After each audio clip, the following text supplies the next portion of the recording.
alaikum. Alors aujourd'hui, je vais vous présenter la leçon des temps du récit au passé. Nous sommes dans la période 6. La séquence, c'est une séance, c'est une leçon de langue et de communication. Objectif, le premier, c'est identifier les temps du récit au passé. Attention, parce qu'il y a le temps du récit au présent et le temps du récit au passé. On peut avoir un récit raconté au présent, ce qu'on appelle le présent gnomique ou d'actualisation. Mais ici, ça concerne le récit au passé. Il faut aussi maîtriser leur valeur contextuelle. Ça veut dire pour chaque temps, selon le contexte, qui est la valeur qu'on peut lui attribuer. Puis l'objectif le plus important, c'est un objectif de transfert, c'est d'apprendre à réemployer très bien ces temps à l'écrit, parce que ce sont des temps de l'écrit. Bon, alors je reviens au support que vous avez sur votre manuel. Voici. J'observe et je découvre. Comme chaque dimanche matin, j'allais chez mon ami Paul. C'était un jeune homme âgé d'une quarantaine d'années. Il était plutôt grand, mince, avec un visage maigre. Je frappais à la porte, mais personne ne répondit. Soudain, je vis un carreau cassé. Je pénétrai dans la maison lorsque je vis Paul mort dans son fauteuil. Mon cœur battait très fort. Je me précipitai vers le téléphone pour appeler le commissariat. Alors qu'on s'apprêtait à retourner au commissariat, une Mercedes immatriculée 1649 WJ29 s'arrêta devant la maison. On fit aussitôt demi-tour lorsque la voiture accéléra en direction de la voie express. Ainsi, la personne perdit le contrôle de son véhicule et s'encastra dans un poteau téléphonique. Mes amis admiraient mon héroïsme lorsque je leur racontais cette histoire. Alors pour la première question posée, question de compréhension, je vous demande de souligner les verbes conjugués dans ce passage. Bien sûr, j'ai marqué en bleu le premier temps et en vert le second. On vous demande de détecter les verbes conjugués à l'imparfait. Je vous ai écrit ici les verbes marqués en vert. Les voici. Ils sont conjugués au passé simple. Pardon, alors j'ai inversé les deux. Désolé. Celle-ci, c'est ici. Celle-là, c'est dans la première. Ok? Bon, ceux qui sont marqués en bleu, il s'agit de l'imparfait. Ceux qui sont marqués en vert, c'est le passé simple.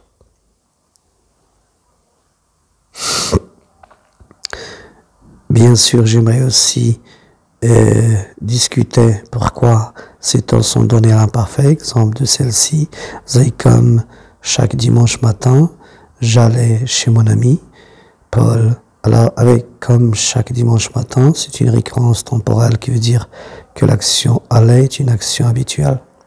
Donc, on utilise l'imparfait. Une de ses valeurs contextuelles, c'est l'habitude. Puis, dans la deuxième phrase, vous avez c'était un jeune homme âgé d'une quarantaine d'années. Troisième temps, c'est toujours l'imparfait. Il était plutôt grand, mince, avec un visage maigre. Comme vous voyez ici, vous avez deux verbes d'état, le premier et le second, et les deux sont conjugués à l'imparfait. Pourquoi l'imparfait dans ce contexte? Parce que il a la valeur de la description. Vous avez ici la présentation de Paul, qui est-il, ou qui il est.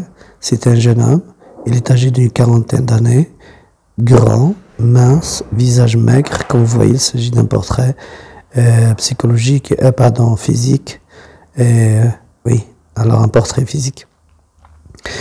Puis on continue avec les autres imparfaits. Mon cœur battait très fort. Bien sûr, il s'agit ici d'un sentiment, mais le sentiment fait partie du portrait psychologique.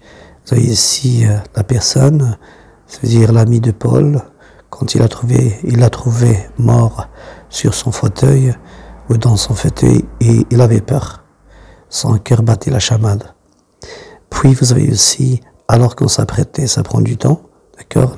Le temps ici, la valeur du temps de l'imparfait, c'est une longue action. Et puis vous avez aussi admiré ou bien encore l'imparfait, on peut l'utiliser quand c'est inachevé et on n'a pas de marque de temps précise. Ça veut dire on n'a pas de début ni de fin de l'action. Et vous avez aussi, mes amis admiraient mon héroïsme lorsque je leur raconte cette histoire. Il s'agit ici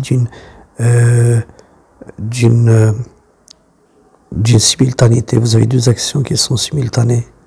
Ou bien encore, il peut s'agir de l'habitude. Donc la personne ici a l'habitude de raconter son histoire. Donc il s'agit d'une récurrence. On peut donc dire soit la simultanéité, deux actions simultanées, ou bien il s'agit aussi d'un parfait de dire langue. Alors je repasse maintenant au passé simple, ce qui est marqué en vert. Je frappais à la porte, mais personne ne répondit. Vous avez deux actions qui sont ici brèves et elles sont parallèles. L'action frappée, on attendait que quelqu'un répondit, mais personne ne répondit. Bien sûr, dans le passage initial, parce qu'il y a ici l'ellipse, on a effacé des choses. Vous allez le faire répondre dans le début, c'était au passé simple parce que c'était bref. Et dans la deuxième phrase immédiate, dans le texte initial de lecture, vous avez l'imparfait de répondre. Ça signifie dans le second temps, la personne, le narrateur, est repassé à midi, mais elle était restée pour longtemps, espérant que quelqu'un lui répondait. Alors maintenant, soudain, je vis un chaos cassé. Vous avez le verbe voir ici, il est au passé simple. Pourquoi et quelle est sa valeur contextuelle? Il s'agit d'une action soudaine. Donc vous avez ici la surprise. Donc il y a une action soudaine, dans tout ici au passé, on conjugue le verbe au passé simple. Je passe au verbe suivant. Je pénétrais dans la maison lorsque je vis Paul mort dans son fauteuil. Alors je pénétrais. Pour pénétrer dans une maison, il suffit de franchir le seuil. Donc c'est une action qui est brève dans le sens. Puis vous avez la seconde, je vis Paul mort. Je peux rajouter ici, je vis soudain. Donc c'est une action inattendue. Je vis soudain Paul mort dans son fauteuil. Alors ici, vous avez deux actions, soit elles sont brèves et successives, ou bien la première, elle est brève, et la seconde, il est une action soudaine. Puis directement après, ce qui en découlait, comme on a dit avec l'imparfait, c'était la psychologie, c'est la peur. Puis vous avez, je me précipitais vers le téléphone pour appeler le commissariat. L'action se précipitait dans le sens se faire vite. Donc ça rejoint la première, c'est une action brève. Et toute action brève dans le passé, dans un récit au passé, on la conjugue au passé simple. La suite. Donc vous avez ici une Mercedes immatriculée 1649 WJ29 s'arrête à Ney. Alors s'arrêter ici au passé simple, pourquoi? Parce que c'est soudain, il s'arrête à soudain. Donc c'est une action soudaine. On fit aussitôt demi-tour. Alors là, ce sont des actions brèves et successives. Alors, il y aura 4 actions brèves et successives. Vous avez la première, il fit. On fit aussitôt demi-tour. Alors la suivante, c'est lorsque la voiture accéléra. Donc c'est la vitesse, ce sont des actions brèves qui vont vite, accéléra en direction de la voie express, c'est-à-dire l'autoroute. Ainsi, la personne perdit le résultat de cette accélération, c'est qu'elle perdit le contrôle de son véhicule. L'action numéro 3. Puis la fin, c'est celle de s'encastrer dans un poteau téléphonique. Alors les 4 actions ici, ce sont des actions qui sont brèves et successives. Et puis la suite, les questions suivantes, vous avez l'exercice ici. Complète le tableau, mettons une croix dans la bonne case. Vous avez les phrases. Et dans chaque phrase, vous avez un verbe conjugué, soit au passé simple, soit imparfait. On vous demande le temps utilisé, puis est-ce qu'il s'agit d'une valeur de description? Est-ce qu'il s'agit des actions brèves et successives? Attention ici, pour actions successives, ça ne veut rien dire parce que on peut aussi avoir la succession des actions longues à l'imparfait. Donc il faut rajouter ici actions brèves et successives. La simultanéité. Mais dans la simultanéité, nous avons 2 types. Simultanéité normale et simultanéité progressive. Je vous expliquerai la différence. Action soudaine, vous avez l'habitude et vous avez l'action brève. Alors on prend la première, vous avez soudain, le passant tombe bas sans un cri. Alors vous avez ici le passé simple, pourquoi? Parce qu'il s'agit d'une action soudaine. Ce qui marque la soudaineté de l'action, c'est soudain. Deuxième phrase, les véhicules roulaient à pas d'homme. Alors il s'agit ici de l'action rouler à l'imparfait, puis vous avez une comparaison avec les hommes. On dirait que les véhicules en roulant, et la vitesse avec laquelle ils roulaient, c'est comme s'il s'agit d'un homme ou des hommes qui marchent. Mais ce que vous avez ici, le pas. Donc on peut avoir la comparaison, c'est une sorte de métaphore sans outil de comparaison. Ou bien aussi, l'action rouler ici prend du temps. Donc vous avez deux valeurs. Soit l'action longue, ou bien la description. Alors le temps c'est l'imparfait, et puis la valeur c'est la description. Et bien sûr, nous n'avons pas, on doit rajouter ici action longue, le contraire d'action brève. Ok. Troisième phrase, il retourna le corps du pied, s'agenouilla, prit. Comme vous voyez, il y a trois actions qui sont brèves et qui sont successives. Le temps utilisé, c'est le passé simple, et la valeur de ces passés simples, ce sont des actions brèves, comme vous voyez, prit le poignet, s'agenouiller et retourner. Donc, comme j'ai dit ici, il faut rajouter action brève et successive. Je dois rajouter ici brève. Je reprends. Vous avez il retourna, la première action, la seconde c'est s'agenouiller, la troisième c'est prendre. Il s'agit du passé simple comme temps, et la valeur contextuelle c'est des actions qui sont brèves et successives. La quatrième phrase, l'inspecteur était un homme intelligent, donc voilà le portrait psychologique, qui avait du flair.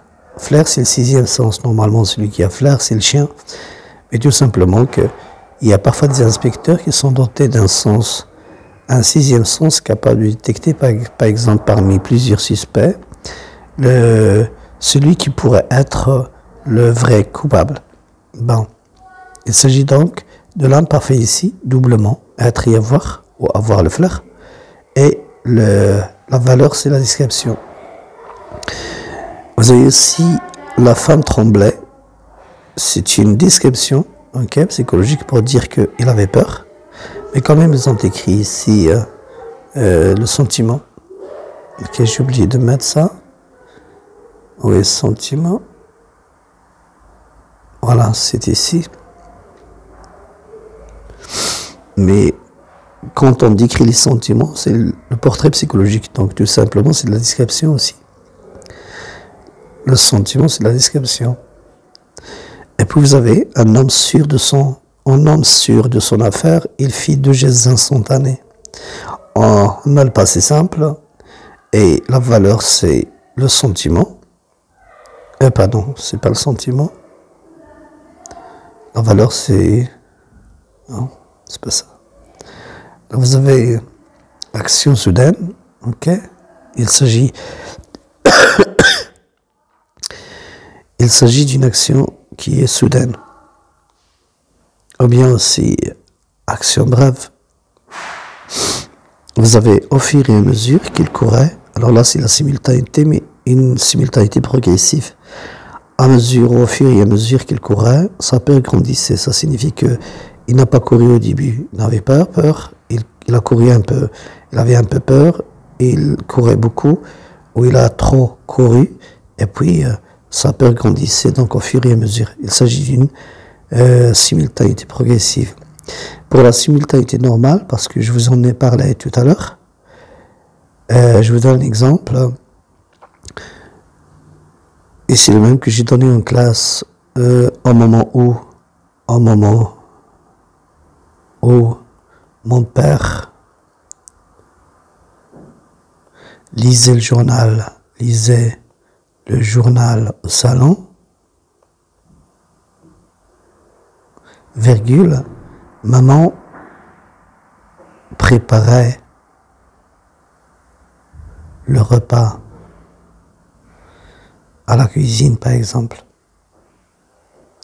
Ici, vous n'avez pas la progression. Vous avez la première action, c'est lire à l'imparfait, et la seconde, c'est préparer. Et les deux sont arrivés en même temps.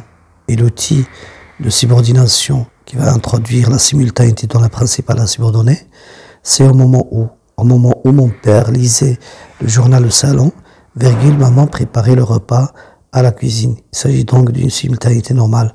Mais celle-ci, il s'agit d'une simultanéité qui est progressive.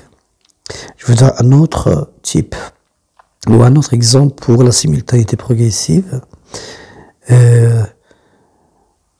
Exemple, à mesure que je lisais les romans, virgule, mon lexique s'améliorait, par exemple. Vous voyez? Alors vous avez ici l'imparfait, vous avez l'imparfait. À mesure que c'est un outil de simultanéité qui me permet d'avoir les deux actions. Mais les deux actions, bien sûr, dans le contexte, elles sont progressives. La première, je lisais les romans. Au début, je ne lisais pas les romans. J'ai un peu de lexique. Je lisais un peu les romans. Le lexique progressait. Je lisais beaucoup les romans. Et mon lexique s'améliorait encore davantage. Ça signifie que la première action, elle influe sur la seconde. À mesure que la première se développe, la seconde aussi se développe. Donc c'est une simultanéité, mais il n'est pas stagné. Ça veut dire qu'il n'est pas constante. Ça progresse. J'espère que vous avez compris ça. Je passe à l'exercice suivant.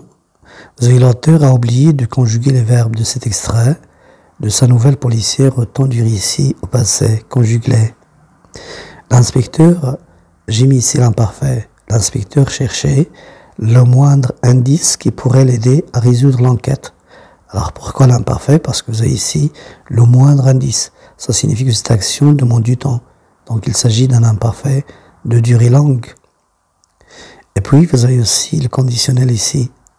Le conditionnel dans un récit au passé, soit il signifie vraiment la condition, c'est-à-dire quelque chose dont on n'est pas sûr, ou bien il peut aussi signifier le futur dans le passé. Et si c'est un futur incertain, donc c'est un véritable conditionnel. Par la suite, on peut voir d'autres exemples où nous avons la terminaison du conditionnel, sauf que il signifie la certitude et c'est l'équivalent du futur dans le passé.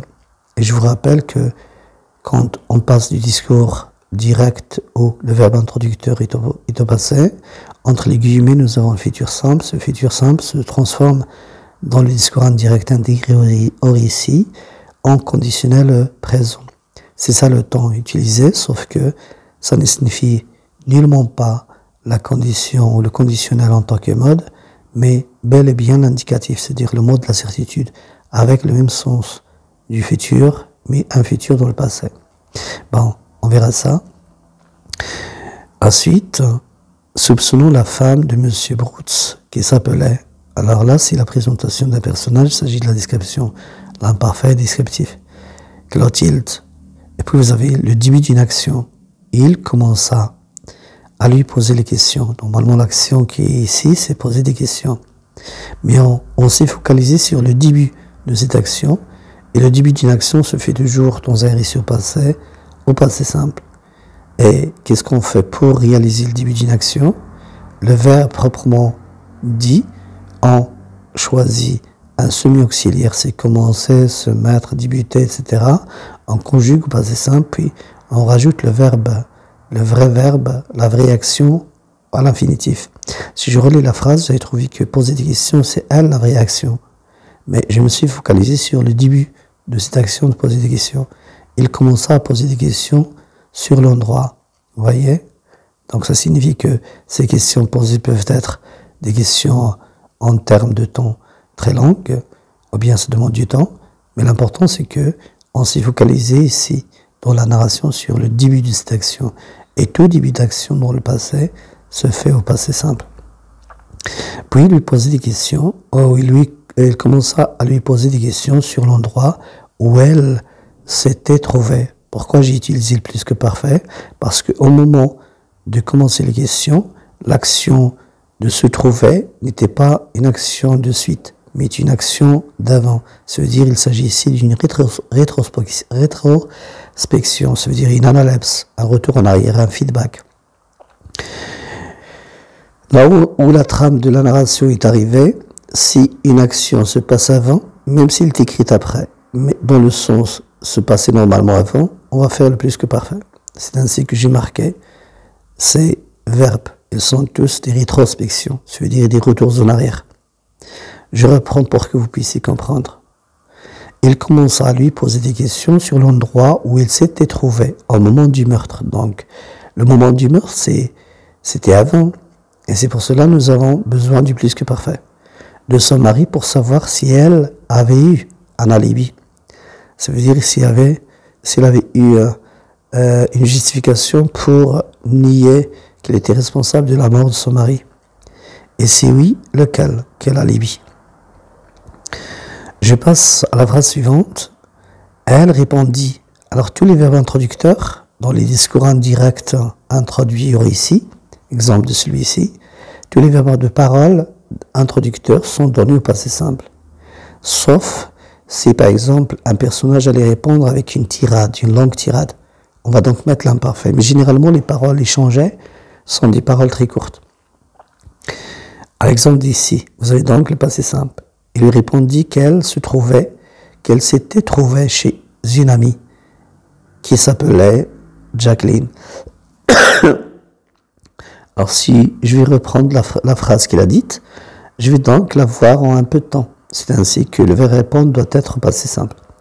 Et puis pour se trouver, on doit encore reprendre le plus que parfait, parce que se trouver dans le lieu du crime, ou plutôt chez son ami, c'était passé avant le crime.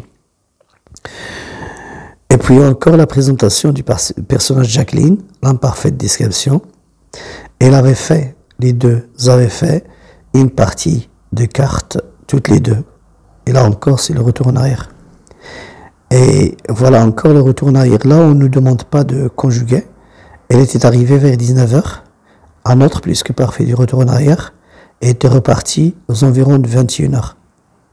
Mais l'inspecteur Colombo, perplexe, voilà encore un verbe introducteur qui va se conjuguer au passé simple.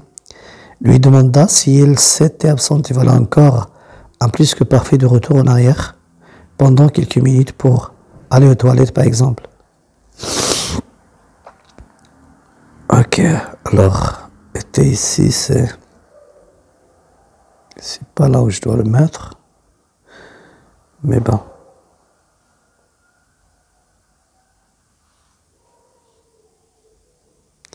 Je vais la voir ici.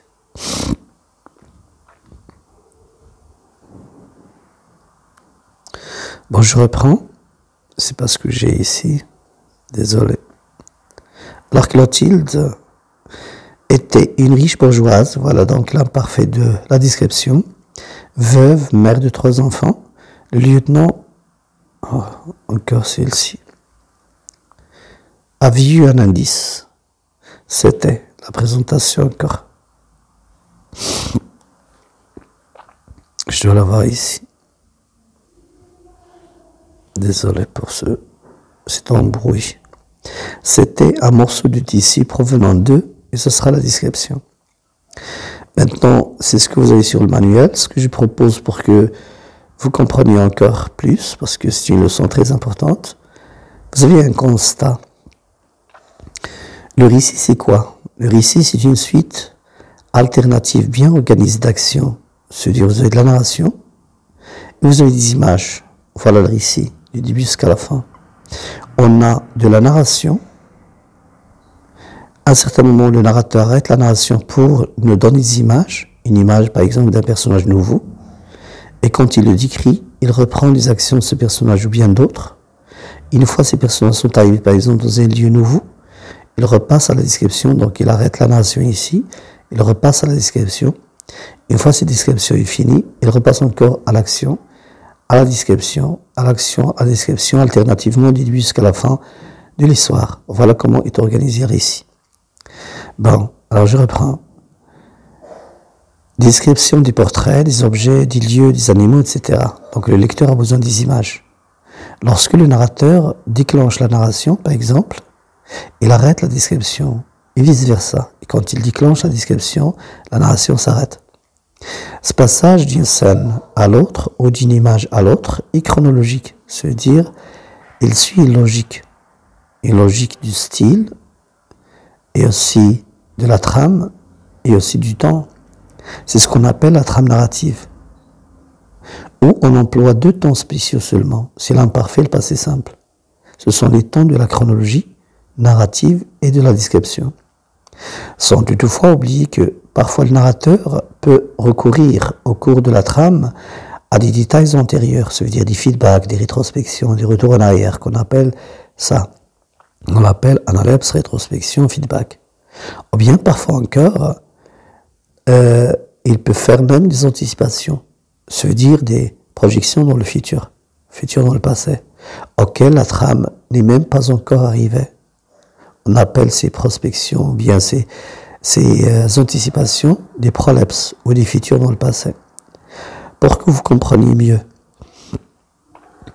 voici un exemple. Support illustratif. Ce soir-là, j'arrivais chez moi, une Mercedes rouge immatriculée 12 786 WJ56 était garée non loin du portail de mon garage. Alors, la première action, c'est celle d'arriver. Et directement après, je me suis aperçu que, il y avait une voiture. Donc voici une petite image, ou bien aussi un retour en arrière. C'est à moi de choisir. Soit je prends ici le verbe être, et le terme gare ici, c'est un adjectif participial, ou bien je prends le plus que parfait comme étant un retour en arrière. Ça signifie que le fait de garer la voiture est arrivé avant mon action, celle d'arriver chez moi. Donc, la voiture, elle est garée non loin du portail de mon garage, sans trop me poser de questions. Je poussais la porte. Alors, voici la deuxième action dans la trame, normalement. La fermer, ce sera la troisième action. Autant pas dessus, c'est la quatrième action. J'embrassais ensuite mon petit-fils, c'est la cinquième action. Donc, vous avez ici des passés simples en bleu, ce sont des actions brèves et successives. Et puis, mon petit-fils qui avait l'habitude de me recevoir le premier. Et c'est l'imparfait, c'est un imparfait d'habitude. Et je rejoignis le salon. Voici l'action numéro 7, je crois, par rapport au bleu. Okay? Le salon où des rires se firent entendre. Et ce sera encore un verbe de perception. C'est l'action, si vous voulez, numéro 8. Dans le deuxième paragraphe, à ma grande surprise, je découvris mon cher cousin. Et c'est l'action 9, dans la trame. Je découvre mon cher cousin, avec qui j'avais passé une très heureuse enfance. Regardez bien cette phrase. Elle est écrite après tout ça. Cette phrase est écrite après tout ça. Mais ça ne signifie pas qu'il est après. Elle est avant. On relit, pour que vous compreniez pourquoi j'ai marqué ici en cette couleur différente, avec le plus que parfait. Parce que ce sont des retours en arrière. Et les retours en arrière, dans un récit, on les fait au plus que parfait. À ma grande surprise, une fois je pénétrais à l'intérieur du salon, je découvris que mon cher cousin, avec qui j'avais passé une très heureuse enfance. Donc, je suis revenu jusqu'à l'âge de mon enfance, alors que je suis un père en train d'embrasser mon fils. Donc, vous voyez, donc l'action de passer l'enfance, c'est une action d'avant. C'est ainsi que j'ai fait une analepse, un feedback, un retour en arrière. C'est obligatoire donc d'utiliser le plus que parfait. Je m'avais revu depuis 14 ans, donc j'ai fait un feedback de 14 ans. Alors c'est le plus que parfait. Et qui m'avait vraiment manqué. Depuis tout ce temps, il m'avait vraiment manqué. Alors ces trois verbes sont donnés au plus que parfait, parce que même si les phrases ici sont écrites après celle-là, mais dans le sens, celles-ci sont passées avant tout ça. Alors je passe au paragraphe suivant. Après avoir salué mon cousin des plus chaleureuses manières et lui avoir souhaité la bienvenue, ici vous avez l'infinitif passé parce que vous avez c'est une antériorité entre la principale qui viendra bien sûr après, et ces deux subordonnés de temps avec le rapport d'antériorité. Après avoir salué mon cousin des plus chaleureuses manières et après lui avoir souhaité la bienvenue, virgule, voilà la principale. Il m'informa, alors encore vous avez ici le verbe introducteur passé simple, qu'il allait malheureusement nous quitter à minuit. Ça signifie que ce n'est pas encore arrivé minuit. Vous voyez? Donc, le narrateur a fait une petite prospection, un petit futur dans le passé. Et c'est ainsi qu'il a utilisé ici avec ces deux autres couleurs, le futur proche. Le futur proche dans le passé, c'est le semi-auxiliaire aller à l'imparfait ou bien au passé simple, plus le verbe à l'infinitif, la vraie action. Je reprends. Il m'informa qu'il allait malheureusement nous quitter à minuit. Vous voyez? Donc, ce n'est pas encore minuit.